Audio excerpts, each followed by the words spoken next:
Okay, and bang. Alright, let's get in frame. So it's come to my attention I have not made a Halloween themed video yet. It's like a third of the way through October and we gotta make one. It's a little tricky because last year I made the whole, I think I made like the top 20 horror movie tier list or something. So a lot of the movies have been bumped out of the way. But today we're gonna do a top 5 movies that will break you. And this is all horror movies or in the realm of horror. See, there's movies that try to scare you with like cheap thrills, like Michael Myers, he'll slash a few people. It's gonna spook you for a second, but it's not gonna stick with you, man. There's a big difference between horror movies that will like jump scare you or startle you for a couple hours or something, and then there's some movies that just stick with you and they just never go away. And today we're gonna discuss some of those. A lot of these movies are absolutely nuts. They're absolutely brutal. Like, a lot of people have told me they're like, The Conjuring was too much for me, or any of the Ari Aster movies were too much for me, like Midsommar was too much for me, or Hereditary was too much for me. If you can't handle those movies, absolutely do not watch these, because they're just going to be too much for you, and they're going to give you some kind of psychotic breakdown. But hey, first we're going to review another brew. Actually, this is a spiked lemonade. I'm running out of beers. I'm getting sick of drinking beer all the time. So we got Fisher Island spiked lemonade, and we got it in a Spooky Jack skeleton cup right here. So yeah, let's pour it. I'll give you a smell, pour, taste. I'll let you know how I feel. I've had this many times, and it just honestly, is this even gonna fit? Nope. Like, let's drink some of this before it spills. It's good. It tastes like lemonade with vodka in it. It's 9%, so you gotta be careful with it. It'll smack you real good. So yeah, let's get on with the list. First, we're gonna do an honorable mention of a book, or like a story, I guess you could say. I've read a lot of horror books. I've read pretty much most of the popular Stephen King ones, like the short story Children of the Corn, It, The Shining. They're all great, but there's one that sticks out that's just a cut above the rest, and it's actually a manga, believe it or not. Man, you ever thought a manga would scare you? I never did.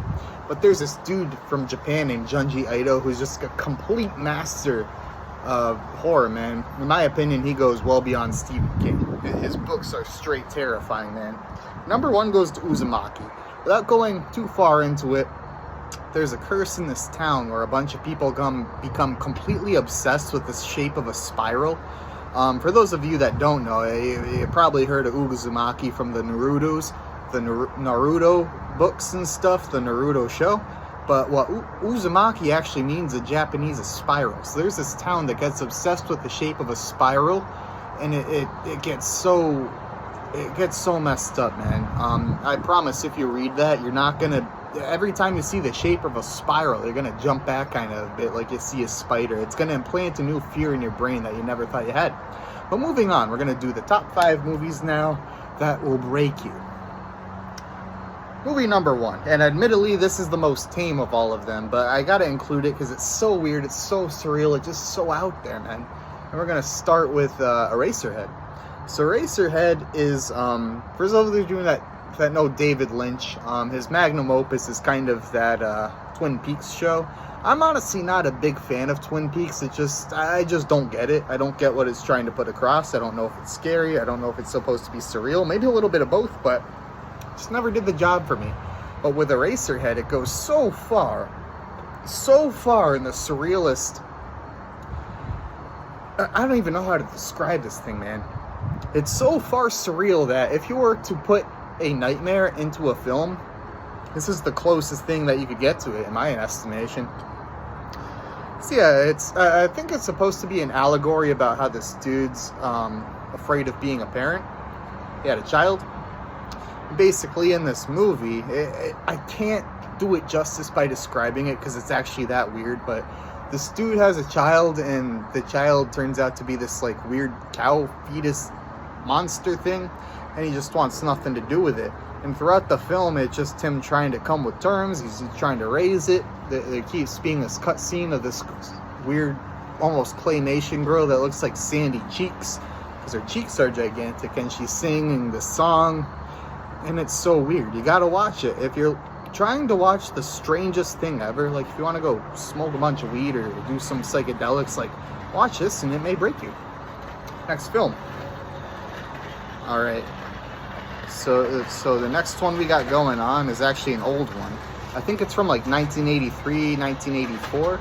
It's called Videodrome. It's something I watched with my friends the other night. I watched it way back when I was a kid, but I didn't really understand it very well. And here's what's going on with it, man. So in the movie Videodrome, it's about this dude who is running a TV station, and the station is just pushing the limits with how far they can get away with as far as like extreme violence and pornography. It's like they keep pushing it and pushing it and pushing it, and these broadcasts and stuff are actually like breaking people's brains a little bit.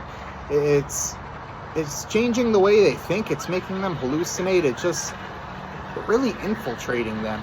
And I think it's a good allegory, and it's so relevant now with the internet, man. Like, it was kind of relevant back then with like TV and movies and stuff, but now with the internet, when you can get access to any horrible thing you want, this movie is timeless, man. It's more relevant than ever. And Videodrome, you gotta check that out, man.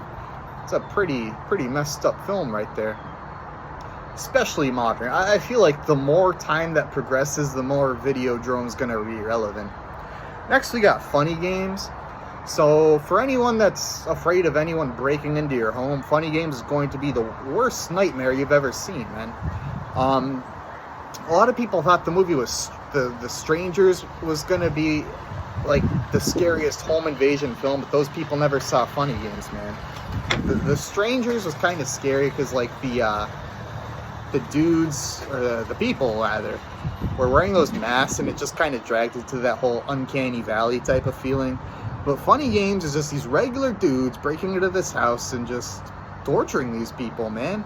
They try to make it as realistic as it can be. The thing that always gets me about that film is it's around this like Circle Lake area that looks just like this lake area that my buddy Sean McCarthy, he has a property over there. We always chill there, hang out, and it's just so close to that. It resembles it so much. That movie always stuck with me, man. If there was ever a home invasion of really messed up people that knew what they were doing, this movie would be the archetype for that. It's pretty messed up. So if you are afraid of people breaking into your house, don't watch that film. Next, we got Martyrs. Now, Martyrs is pretty messed up, man. So the concept of the film Martyrs is there's this cult of people that are trying to figure out the secrets and the keys of the afterlife. And the way they do it is they'll abduct people and they will torture them within the closest inch of their life, try to bring them back and figure out what they saw, so they could see if those people got a glimpse of the other side. And it's so deep, man. It goes deep into religion. It goes deep into timelines. It's really something you got to check up for yourself, man. It's not an easy film to get through. There's like a skinning scene that's really rough to watch. There's all kinds of terrible torture. These two girls, I think they might be sisters, just try to get through it together. And this old lady who's the head of the cult, she's just a complete psychopath. Martyrs is one of the greatest horror films ever made. A lot of people don't know about it. It's French. They remade it into English, but I'd watch the French version if you want to check it out. But if you check it out, it's gonna break you.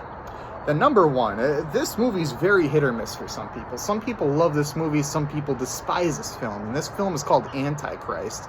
If you want to see a small glimpse of it, check out my Facebook banner. The most infamous scene in it is this dying fox comes back to life, and it just says chaos reigns to these people. But that's deep into the film. For those of you that don't know about the film Antichrist, basically, this husband and their wife, they had a kid, and the kid like fell out of the top seat of a bunk bed or something and died, and they're trying to come to terms with that. So they go on this little like vacation in a lake house, and it's been so long since I saw this film because it's so fucked up. I don't want to watch it again very much. But yeah, I think they found like a Necronomicon or some kind of like demonic book in the house, and it just turns the woman absolutely nuts.